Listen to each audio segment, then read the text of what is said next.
Ustadz, kita membicarakan berkaitan dengan goes, Ustadz. Ini kan lagi zamannya rame-ramenya goes bersepeda, Ustadz. Di mana-mana kita ketemu orang bersepeda. Antum juga goes juga, Ustadz? belum ada sepedanya. Belum ada sepedanya, Iya. Ustadz. Niatkan kita ketika goes atau ketika olahraga dan sebagainya, niatnya adalah supaya kita lebih kuat dalam beribadah kepada Ustadz, ya. Allah Subhanahu wa Ta'ala. Boleh kita melakukan sesuatu yang mubah, tapi jangan sampai berlebihan. Goes ini termasuk juga olahraga, Ustadz. Nah, olahraga dalam Islam juga yang olahraga ini dianjurkan untuk menutup aurat, Ustadz. Nah, sebenarnya untuk batasan aurat ketika goes sendiri, pria sampai mana, wanita sampai mana, Ustadz? Ya, ingat bahwasanya sepeda motor, mobil, ini nikmat loh dari Allah SWT. Nah, kalau nikmat ini melalaikan kita dari Allah SWT, ini bukan nikmat akhirnya. Jadinya bencana. Azab. Iya.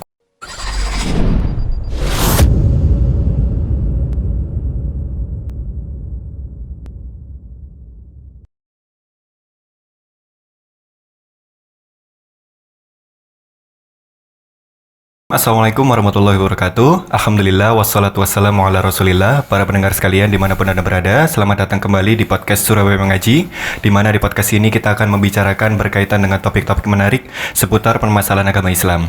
Dan kali ini kita kedatangan narasumber, yaitu guru kita, Al-Ustadz Abu Ubaidah As-Sidawi. Kita sapa terlebih dahulu beliaunya. Assalamualaikum, Ustadz. Waalaikumsalam warahmatullahi wabarakatuh. Apa kabar, Ustadz? Alhamdulillah, Masya Allah. Ustadz, kita membicarakan berkaitan dengan goes, Ustadz. Ini kan lagi zamannya rame-ramenya goes bersepeda, Ustadz. Di mana-mana kita ketemu orang bersepeda. Antum juga goes juga, Ustadz? belum ada sepedanya. Belum ada sepedanya, Iya. Ustadz. Insyaallah nanti kalau setelah corona ini. Siap. Ini kita ngomongin goes beserta hukum-hukumnya, Ustadz. Tapi sebelum lebih jauh, kita terlebih dahulu secara umum hukum olahraga sendiri itu dalam Islam bagaimana, Ustadz? Alhamdulillah, salatu wassalamu ala rasulillah, amma ba'du. Ya, ini tema menarik ini. Sekarang memang lagi trennya. Olahraga secara umum termasuk bagian dari masalah dunia gitu ya. Ya, kalau masalah dunia itu kan dalam kaidah Islam, hukum asalnya boleh-boleh saja. Selama tidak bertentangan dengan syariat, berbeda dengan masalah ibadah. Ada hadis dari Nabi SAW, "Idza kana syai'un min amri dunyakum fasya'nukum, wa in kana min amri dinikum fa ilayya." Kalau untuk urusan dunia terserah kalian.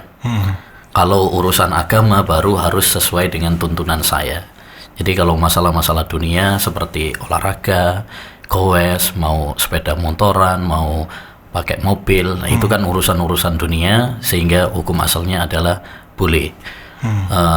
Bahkan kalau kita lihat sebenarnya olahraga itu kan tujuannya adalah untuk kesehatan badan, untuk kesehatan badan, sehingga ini bisa menjadi sesuatu yang dicintai oleh Allah Subhanahu wa Ta'ala kalau niatnya benar. Karena Nabi SAW mengatakan al-mu'minul qawi ahabbu ilallah minal mu'minid dhaif. Mukmin yang kuat itu lebih dicintai oleh Allah SWT daripada mukmin yang lemah. Jadi niatkan kita ketika goes atau ketika olahraga dan sebagainya, niatnya adalah supaya kita lebih kuat dalam beribadah kepada Allah Subhanahu wa Ta'ala. Dan hukumnya sendiri mubah, ya, Ustadz, ya? Mubah. Iya. Namun untuk goes dan bersepeda ini kiranya apa aja yang harus diperhatikan oleh setiap muslim, Ustadz? Alhamdulillah, Islam itu kan subhanallah agama yang sempurna gitu ya. Semuanya sudah dibahas, semuanya sudah diatur. Termasuk dalam masalah kita berkendaraan, kita bersepeda, itu sudah diatur dalam agama Islam. Di antaranya mungkin yang paling penting pertama kita nata niat dulu. Kita niat goes ini niatnya apa? Niat apa? Niatnya pamer pamer sepeda, bangga-banggaan, atau kita niatnya untuk olahraga beneran. Nah itu. Jadi awalnya niat dulu. Innamal a'malu binniyat. Sesungguhnya setiap amalan itu tergantung kepada niatnya. Yang kedua juga apa yang perlu diperhatikan juga oleh orang yang goes juga adalah bagaimana kita mentaati aturan-aturan, ya, aturan-aturan lalu lintas, bersepeda itu harus ditaati. Ya ayyuhalladzina amanu atii'ullaha wa atii'ur rasul wa ulil amri minkum. Wahai orang-orang yang beriman, taatlah kepada Allah, taatlah kepada Rasul dan kepada pemimpin kalian selama bukan maksiat, ya itu kan harus ditaati. Juga yang ketiga, yaitu yang harus diperhatikan juga, jangan sampai kita membahayakan orang lain. Jangan sampai membahayakan orang lain. Dicek terlebih dahulu remnya, bannya. Ya, jangan sampai nanti kemudian malah membahayakan diri kita sendiri atau membahayakan orang lain. La dororo wala diror. Nggak boleh membahayakan diri sendiri atau membahayakan orang lain. Dan satu hal juga, ya yang keempat, yaitu kita nggak boleh berlebih-lebihan dalam goes ini. Juga jangan sampai ada unsur kesombongan. Kul wasrab walbas min ghairi israfin wala mahila. Makan, minumlah, pakaianlah, ini masalah-masalah yang mubah nih. Makan, minum, berpakaian. Tapi Nabi mengatakan jangan sampai sombong, jangan sampai berlebihan. Jangan sampai sombong sehingga mahal-mahalan sepeda ya. Atau juga sombong-sombongan ya, pamer ya, ini ujub terhadap ini saya mereknya ini ya, dan sebagainya ya. Ini yang perlu diperbaiki. Nah, untuk olahraga goes sendiri Ustadz, ini ada sebagian yang goes itu memang di pagi hari untuk di refresh, tapi untuk di musim-musim akhir-akhir ini banyak yang goes itu di malam hari Ustadz. Nah, sebenarnya dalam Islam itu olahraga di malam hari ini bagaimana hukumnya Ustadz? Kembali kepada kaidah tadi, kalau hukum asalnya kan itu masalah dunia ya. Mau di pagi hari, mau di malam hari, sebenarnya wallahu alam, setahu saya tidak ada aturan khusus. Cuma jadi boleh-boleh saja mau malam hari. Cuma mungkin yang kalau dari sisi kesehatan atau mungkin yang lebih bagus yaitu di waktu pagi gitu ya. Apalagi kalau malam itu kan gelap. Iya. Ya, gelap, barangkali nanti khawatirnya yang nggak kelihatan itu, khawatirnya seperti itu. Sedangkan ada kaidah juga, la doror wala diror tadi, jangan sampai membahayakan. Khawatirnya nanti mungkin ada sebagian ya bersepeda itu kadang-kadang di tengah lah, terus ada mobil lah, itu kan yang berbahaya. Jadi secara hukum sih aslinya boleh-boleh saja malam. Cuma pagi atau malam. Kalau malam itu perlu lebih hati-hati aja, karena biasanya apalagi kalau goesnya di jalan umum, nah itu lebih hati-hati aja. Mungkin kalau di komplek ya itu tidak ada masalah, atau di tempat yang sepi gitu. Nah, goes ini termasuk juga olahraga Ustadz. Nah, olahraga dalam Islam juga yang olahraga ini dianjurkan untuk menutup aurat Ustadz. Nah, sebenarnya untuk batasan aurat ketika goes sendiri, pria sampai mana, wanita sampai mana Ustadz? Kita dianjurkan untuk menjaga aurat oleh Nabi SAW. Ihfad aurataka illa min zaujatika ya au ma malakat yaminuka. Jagalah auratmu kecuali dari istrimu dan dari budakmu. Untuk batasannya, kalau untuk laki-laki yaitu antara pusar ya sampai paha. Ya, ada yang mengatakan yaitu kubul dan dubur. Nah, ini yang paling inti yang harus ditutupi. Kemudian yang termasuk juga adalah paha menurut pendapat yang kuat, karena aurat itu ada dua macam. Ada aurat yang mughalladah, ini yang paling parah, yaitu yang farji tadi. Dan yang kedua yaitu ya antara paha juga, yaitu karena ada hadis al-fahidu aurah, karena paha itu termasuk bagian dari aurat. Oleh karenanya lebih baik hati-hati ya bagi seorang muslim, berarti ditutup. Jangan sampai cuma pakai celana pendek aja gitu ya kan. Yang ikhwan ini yang pria ya. Kalau yang untuk akhwat, para ulama mengatakan auratnya itu adalah seluruh bagian dari tubuhnya kecuali wajah dan telapak tangan. Untuk jumhur ulama.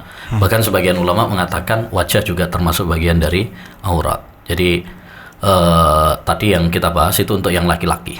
Ya, kalau untuk yang perempuan lebih ketat lagi, karena memang perempuan itu kan fitnah gitu ya, fitnah. Para pesepeda ini kan sudah disediakan jalur khusus Ustadz. Kalau yang di Surabaya itu ada jalur khusus untuk pesepeda. Yeah. Nah, kadang-kadang ini yang goes ini kan ngawur gitu Ustaz, sampai ke tengah jalan dan sebagainya. Ini kan mengambil hak jalan dari para pemotor dan yang naik mobil. Ya. Nah, ini apakah dosa Ustaz?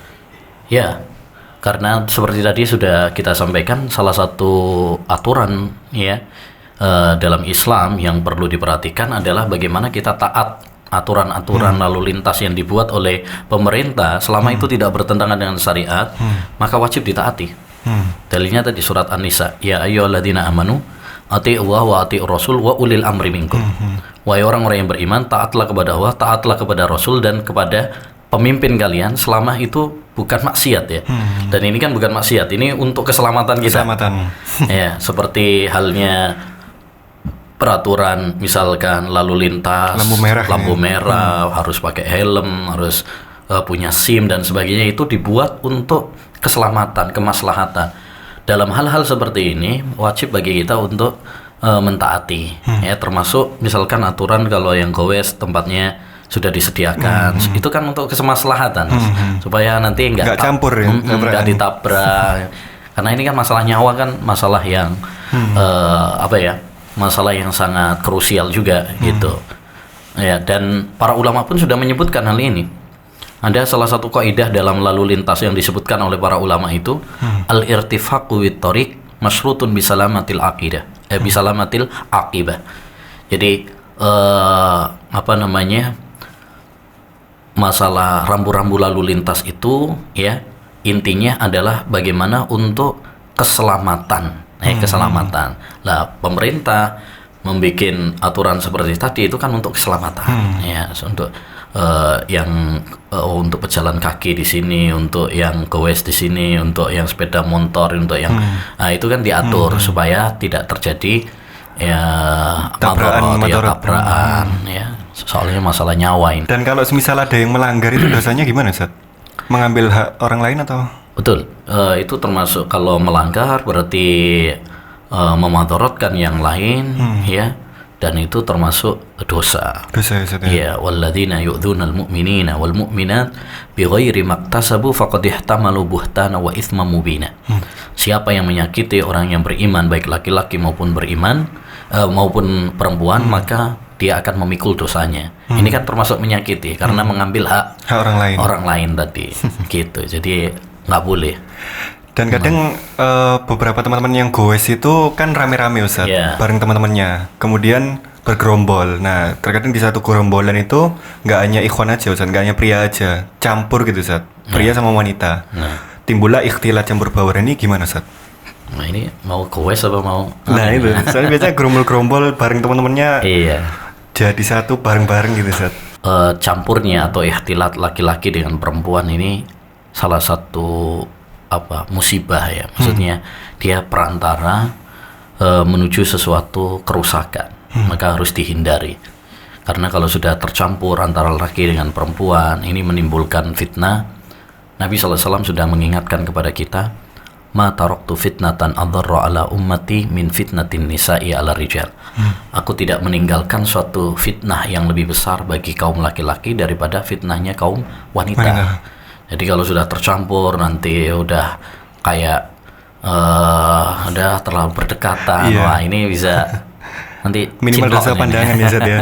Ya, kalau memang mau sendiri-sendiri lebih bagus. Jadi yang perempuan ya sama perempuan, jadi laki sama laki itu lebih selamat daripada campur baur ya. Ada mungkin yang goes di sore hari gitu Zat. Sampai kelamaan goes, waktu maghrib tiba dia tetap goes Zat. Jadi meninggalkan sholat.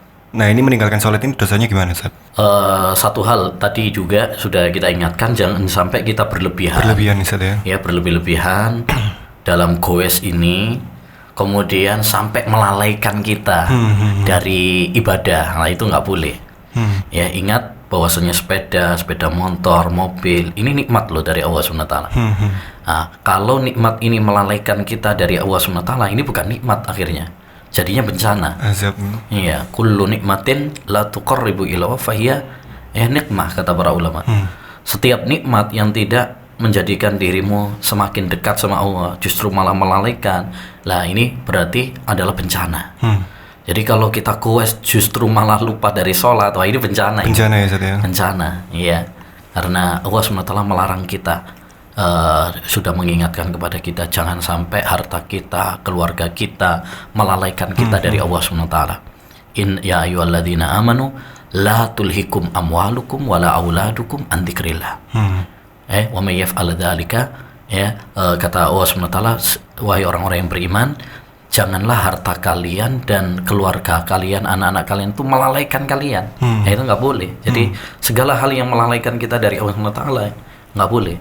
Apalagi melalaikan dari sholat. Rasulullah saja biasanya bantu istrinya, tapi kalau sudah waktunya sholat ditinggalin. Ditinggalin. Apalagi gowes, harusnya kalau kita gowes ya, misalkan kalau waktunya sholat ya sholat. Cari masjid ya Ustaz ya, untuk yang ikhwan. Iya. Begitu. Dan memang untuk porsinya juga harus sesuai niat tadi Ustaz ya. Kalau niatnya memang olahraga ya secukupnya aja Ustaz ya. Betul. Kalau sudah selesai ya selesai. Tidak boleh terlalu berlebihan. Ya, tidak boleh terlalu berlebihan. Kadang-kadang sebagian orang itu berlebihan terhadap gowes ini sampai membuang-buang waktunya untuk goes saja. Padahal itu kan sebenarnya bukan inti. Intinya kita diciptakan oleh Allah SWT itu untuk ibadah. Untuk ibadah. Itu sesuatu yang mubah. Boleh kita melakukan sesuatu yang mubah, tapi jangan sampai berlebihan. Ya, yang berlebihan itu yang nggak boleh. Yang terakhir Ustaz, mungkin ini ada teman-teman yang akhwat atau wanita itu ingin juga goes Ustaz. Nah ini nasihatnya gimana Ustaz? Apa perlu didampingi atau mungkin dari kriteria pakaian yang harus dipakai, karena kan harus memakai hijab panjang dan juga hijab lebar Ustaz. Ini bagaimana Ustaz? Iya ya. Kalau wanita itu sebenarnya kan yang paling bagus adalah di rumah ya, paling bagus. Wa qarna fi buyutikunna. Hendaknya kalian menetap di rumah. Tapi boleh sih keluar kalau memang itu ada hajat, ya diperbolehkan. Tapi dengan memperhatikan aturan-aturannya, selama tidak menimbulkan fitnah, mafsadat. Contoh yang menimbulkan fitnah itu kalau dia misalkan keluar pakai pakaian ketat. Kadang kan ada malah pakaian olahraga itu ketat banget. Nah, itu malah nggak boleh, nggak boleh. Jadi kalau memang mau keluar karena ya mungkin seminggu sekali misalkan itu wajar kan, untuk olahraga ya. Mungkin itu sekataran komplek yang nggak terlalu rame gitu Tidak, kalau harus didampingi sih sebenarnya, kalau selama tidak safar kan nggak harus di safar. Cuma tadi jangan sampai menimbulkan fitnah, jangan bersolek, jangan berpakaiannya yang betul-betul menutupi aurat, karena wanita itu fitnah. Kata Nabi SAW, al-mar'atu aurah fa idza kharajat istashrafah syaitan. Wanita itu adalah aurat, kalau dia keluar dibuat indah sama setan. Yang nggak cantik aja jadi cantik ya. Masya Allah. Iya, jadi hukum asalnya sih boleh saja kalau memang itu dibutuhkan dan tidak berlebihan, sama seperti yang laki-laki. Cuma yang lebih bagus olahraganya perempuan itu di rumah, masak. Masya Allah. Itu kan juga olahraga, itu gerak. Keringetan ya. juga ya. Iya, masak, nyapu, banyak pekerjaannya, itu juga olahraga. Tapi kalau memang mau goes juga secara hukum boleh-boleh saja, asalkan tidak melalaikan dari kewajiban intinya dia sebagai misalkan ibu rumah tangga, sebagai seorang istri, dan tidak berlebih-lebihan ya, karena ini kan masalah mubah saja. Tapi dengan syarat, karena kalau keluar tadi jangan sampai menimbulkan fitnah. Kalau sampai menimbulkan fitnah nggak boleh. Darul mafasid muqaddam min jalbil masalih. Membendung kerusakan lebih utama daripada mendatangkan kemaslahatan. Jangankan goes ya, orang perempuan ke masjid saja kan nggak boleh sama Nabi pakai parfum berdandan, itu kan nggak boleh. Padahal itu mau ke masjid gitu kan. Apalagi cuma sekedar mau goes, apalagi mau ke ya jalan-jalan saja. Orang ke masjid, ini tempat ibadah, itu aja nggak boleh, karena dikhawatirkan tadi menimbulkan fitnah tadi gitu. Siap Ustaz, demikian mungkin obrolan kita tentang goes Ustaz. Jazakallahu khairan atas nasihat dan wajangannya. Para pendengar sekalian, insya Allah kita bertemu di episode berikutnya. Kita tutup podcast ini dengan doa kafaratul majelis. Subhanakallahumma wa bihamdika asyhadu an la ilaha illa anta astaghfiruka wa atubu ilaik. Wassalamualaikum warahmatullahi wabarakatuh. Alhamdulillah, pada podcast episode kali ini, Masya Allah, kita didukung oleh banyak sekali produk Namun di berbagai produk atau brand ini pemiliknya satu, yaitu Ibu Dr. Rika. Masya Allah, jazakumullah khairan. Semoga Allah membalas dengan pahala. Dan di sini yang kami terima yaitu banyak sekali. Di antaranya ada dari Azian, kemudian ada juga dari Rumah Bu Dokter, ada Oricik, dan juga ada susu kurma dari Rumah Bu Dokter. Nah, yang pertama di sini ada pie, yang mana pie ini dari Azian. Dan di Azian Food ini juga tidak hanya pie saja, banyak sekali produknya. Dan yang kami terima di sini yaitu pie, cheese, and meat. Jadi isinya yaitu ada keju dan juga daging. Dan pie ini sendiri tersedia di berbagai varian. Ada varian premium, yaitu yang paling besar, ada reguler, dan juga ada yang mini. Dan di sini berikutnya ada juga produk dari Rumah Bu Dokter. Masya Allah, ini ada ayam, yaitu namanya ayam warung. Dan di sini juga kami terima yaitu ayam bakar frozen. Jadi di sini dalam bentuk kemasan di frozen, jadi bisa disimpan di kulkas, dan untuk masaknya sendiri tinggal nanti di oven. Jadi sudah siap saji dan siap untuk di oven, dan setelah di oven nanti bisa langsung dinikmati ayam bakarnya. Dan juga di sini ada produk yang tidak kalah enaknya juga, masya Allah, yaitu Oricik. Yang mana Oricik ini merupakan nasi dan juga ayam. Namun di sini ayamnya dimasak menggunakan dipanggang, bukan digoreng seperti ayam-ayam yang lainnya. Dan juga di sini porsinya lebih besar. Ada juga bumbunya, kelebihan yang lainnya yaitu bumbunya meresap sampai ke tulang. Dan ayam-ayam yang digunakan di sini semuanya, baik yang ayam yang tadi di Rumah Bu Dokter maupun ayam yang di Oricik, yaitu ayam-ayam segar. Dan di sini ada pelengkap juga dari Oricik, yaitu ada kremesan. Nah, kremesan ini nanti bisa langsung ditaburkan di atas nasi dan juga dinikmati. Dan bagi yang suka pedas, di sini juga ada dari sambalnya, yaitu sambal frozen. Jadi nanti untuk yang membutuhkan ekstra pedas bisa langsung ditaburkan di atas nasi dan juga ayamnya. Dan ketika kita sudah menyantap semua hidangan ini, otomatis tidak lengkap rasanya jika kita tidak ditutup dengan minuman. Di sini kita juga dikirimi yaitu minuman dari Rumah Bu Dokter juga, yaitu susu kurma, yang mana ini masya Allah sudah kami coba tadi, salah satunya yang versi yang varian Choco, dan masya Allah enak sekali, susu dan kurmanya terasa sekali. Nanti kalau misal ingin pesan di beberapa produknya, kami cantumkan juga infonya di kolom deskripsi, jadi langsung bisa dikepoin. Dan untuk yang pengen langsung datang untuk memesan, ini tersedia di satu alamat, bisa di Perumahan Wisma Mukti, Jalan Kelampis Indah 9, nomor 5, Blok E63, Surabaya. Nah, nanti bisa langsung dikunjungi dan bisa dipesan semua makanan yang tersedia di sini. Kami ucapkan jazakumullah khairan kepada Ibu Dr. Rika dan juga Azian, Oricik, dan juga Rumah Bu Dokter.